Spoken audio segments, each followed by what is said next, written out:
Alright, let's correct these bicep curls. So this is what you don't want to be doing. Using your lower back to swing the weight up.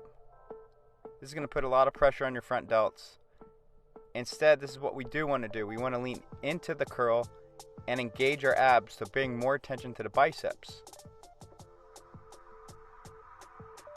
Okay, this is also what we don't want to do, is have space in between our elbows and the sides of our body. This is going to lead to a loose contraction. So instead, to fix this problem, what we're going to be doing is having a little bit of a closer grip and squeezing our elbows into the sides of our body to help develop a deep and a solid contraction. Last, you don't want to be swinging that weight up and down. It's going to most likely be too heavy. Instead, just lighten that weight up and get a contraction for 1 to 2 seconds on the top of the movement. And this is going to lead to a lot better bicep gains and a lot better results.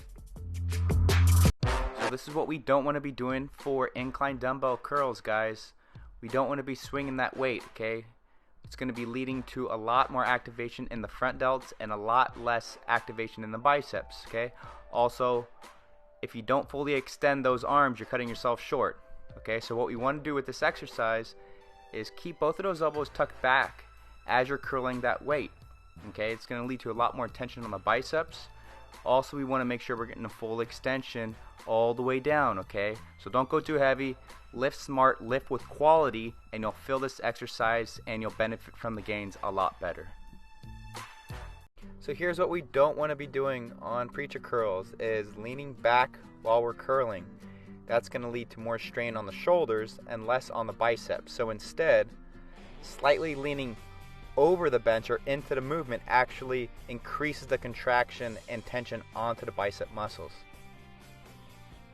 Also, what we don't want to be doing is moving our wrist during the motion. So you can see right here, there's an extension and flexion of my wrist, which is not good for your forearms or your wrists. So instead, I keep my wrist slightly flexed throughout the whole entire motion, which keeps my forearms activated and actually increases the contraction on the biceps. And last here, what we don't want to be doing is using momentum, coming down fast, not contracting on top of the motion, going too heavy. How you could easily solve this is contract on top for 1 to 2 seconds and come down with a slow negative. So those are some easy fixes that we can start using in preacher curls. So here's the incorrect form of alternating dumbbell curls. A very frequently done mistake is allowing the elbows to flare out as you initially do the curl. Okay, this is not going to lead to tension on the biceps. It's going to activate the delts and the lats. Instead, this is what we want to do to optimize this exercise for the best growth possible. Keeping our elbows tucked into the sides of our body, you can actually see there's a straight line if you're looking directly in front of me. And so try not to go too heavy on this exercise. Even have a spotter hold your elbows in if it really helps. This is really going to create a lot more tension on the biceps, which is going to lead to future gains and a lot more progress. Alright guys, this is what we don't want to be doing on spider curls. So you see I'm extending the wrist right here, okay? That's going to be very hard on your joints and not effective on the biceps. So an easy way to fix this, keep both wrists straight and strong, okay? Try to keep the forearms activated. This is going to enhance the contraction on the top. Another thing that we don't want to be doing is tucking the elbows back, okay? You see guys doing this frequently because they're going too heavy, okay? The lats are going to actually help throughout this movement, and we don't want that. So an easy way to fix this and isolate the biceps is focus on the humerus bones pointing straight to the floor, okay? Shoulders are stationary. Another thing we don't want to be doing is using momentum and swinging. This is not going to help with isolating the biceps and building them.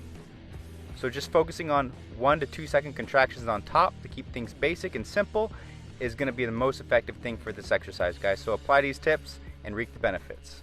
Okay, so this is what we don't want to do on concentration curls is elbows too high, leaning back on the movement, using a lot of momentum. Instead, make sure the tricep is on the inner thigh so you don't get any momentum. You get a good, solid, clean contraction of the bicep muscle right here. Another mistake guys make is they don't get the full rotation when doing this exercise, okay? So this is also what you don't want to do, is give a half rotation, limiting the contraction. So right here we're focusing on the pinky rotating towards the ceiling as much as possible That's going to bring out the peak contraction on this exercise.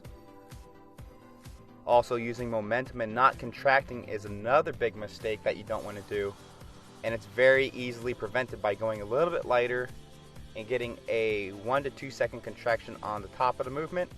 And that's it, guys. So try out these tips and let me know how it goes, and just keep training smart.